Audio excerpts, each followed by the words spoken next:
This is set number 42177, Mercedes-Benz G500 professional line. It was released in 2024. This set contains 2,891 parts and weighs about 3,880 grams. The dimensions of the box are 55.5 by 37.8 by 13.2 centimeters. At the back we can see a picture of the Lego set and some other pictures of the set and the dimensions of the set. This is an 18 plus set, so the theme of the box is centered around the set and there's no additional background.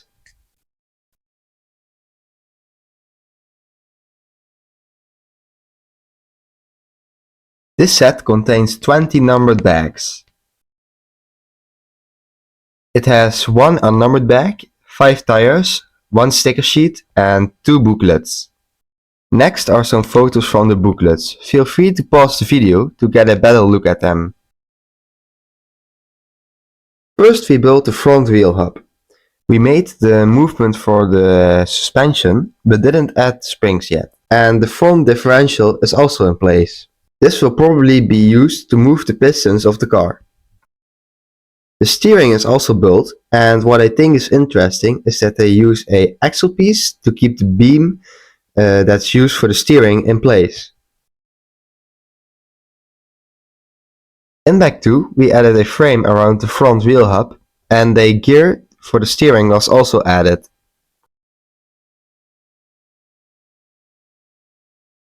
In this bag we built the pistons of the car, where some relatively new pieces were used that we have seen in some other sets. The springs for the suspension are also in place now.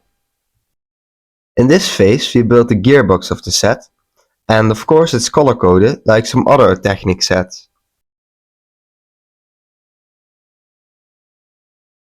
If we look at the bottom of the set, we can see an older version of the differential that uses one bigger and one smaller gear. As we continue, we use the first stickers of the set, one for the cover of the pistons and some others for indicators by the levers. The levers are used to set the car from drive to neutral to reverse. One is used to set the car from high to low. There's also a lever for a differential lock. In this section, we added some more framing to the build. And if we turn the build upside down, we can see the use of the new wishbone piece that's in a pretty weird place. I'm interested to see how this piece will be used in this set and why it's in that position. In the next stage, we added the steering wheel that's connected to the front tires. What is surprising is to see that the designer chose to add the wheels in the middle of the build, which is something you don't see very often. The rear wheel hub is held in place by some pieces with ball socket joints. What's interesting to see is that these pieces are normally used for the wheel hub itself. This orange piece is used for the rear differential lock. As far as I can see now, we will need to access this piece by the back of the car when the build is finished.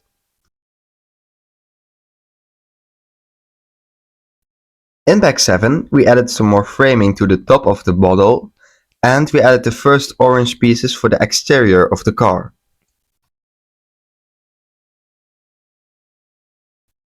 The next bag wasn't very big, so we only made the back seating of the car. The seats can be folded, so you have more space in the back, just like some real-life cars. This is a feature that wasn't highlighted by Lego itself, but I think it was made for that purpose.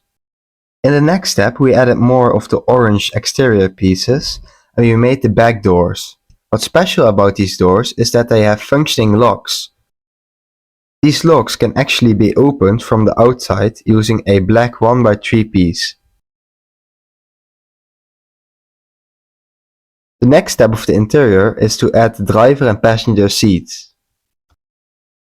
In total, this car has space for up to 5 people.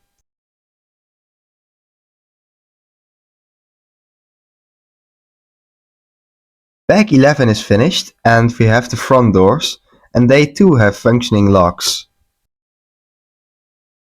This bag uses some interesting building tactics. For instance, this 1x2 plate was fixed in place by using some stud shooters. The angle for the car window frame was achieved by using some rubber pieces. Moving forward, we start adding some more details like the windscreen wipers, and we added some more stickers for the interior. The stickers represent a speedometer and a map of the area where the car is driving. And after adding that, the interior is finished. Moving forward, we start by adding the grille of the car. We added the license plate that has the initials of the designer and the birthday of the designer. Above that, we added the printed Mercedes logo.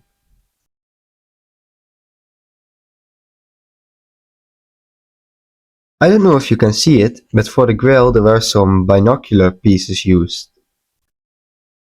In the next phase, we built the hood of the car. And if we open it, we can see a piece that can be used to keep the hood of the car open. When we close the hood of the car, you can see that the hood is double hinged. I can see this to be very annoying for some people. With bag 15, the front of the car is finished and we added the fenders. We also added the headlights of the car. Above the headlights there seem to be some additional lights. If you turn the car to the back, you can see that we also added the rear lights. We continue with the build and you can see that we added some more paneling for the exterior, and the base of the exterior is mostly finished. In the next part we added the front and back mudguards of the car. If we turn the model to the back of the car, you can see the back door, and this one too has a working lock. This will also be the place where the spare tire will be mounted on. By adding the roof and the top of the exterior, the car itself is finished. If you look at the top of the car, you can see a sunroof. This also provides a better way to control the switches in the car. As a small detail, we can see a rear view mirror inside of the car. There are two ways to display this model. One is like the previous step, and the second is with some accessories, like the mudguards we added and the rail around the tire. The last bag wasn't very big, and we only added a rail to the roof of the car and a stair to the back of the car.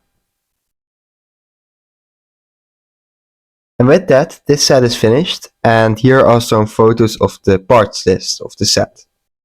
The features of this set are that it has steering, which is linked to the steering wheel itself. It also has an opening hood with a piece to hold the hood open, and there is some detailing above the pistons of the car. The hood of the car is double hinged, so when you close the hood, you need to look closely so that the hood is in the right position. The car has suspension in the front and in the back. The front suspension is a little bit more loosely than the back. This is weird because the front has 2 springs and the back only 1. It's a little hard to see the pistons of the car, but if you remove this plate, you can see them. The pistons are made with newer pieces and you can only set them in high or low gear. This set has a sunroof that can be opened and gives you easier access to the levels below. It also has a container on the top, and here you can put the yellow axle. This yellow axle is used in the other way to display this set. At the back you have the spare tire with a frame around it and the stairs to the top. There are also some mudguards on the bottom of the car. If you turn the car back so we can see the sides, you can see the doors, and every door on this car has a working lock. These locks are very simplistic, but they do what they are supposed to do. This set has 2 differential locks. One in the middle of the car that can be accessed from the inside the car with the levers, and one at the back that can only be accessed from outside of the car. If you compare this set to the Land Rover Defender, you can see that the new Mercedes looks a little bit more blocky because the Land Rover Defender uses more panels. I don't hate the look, but it's something you don't see very often in the new Lego Technic sets. This was my video about the Lego Technic set 42177. I hope you enjoyed it, and till the next time.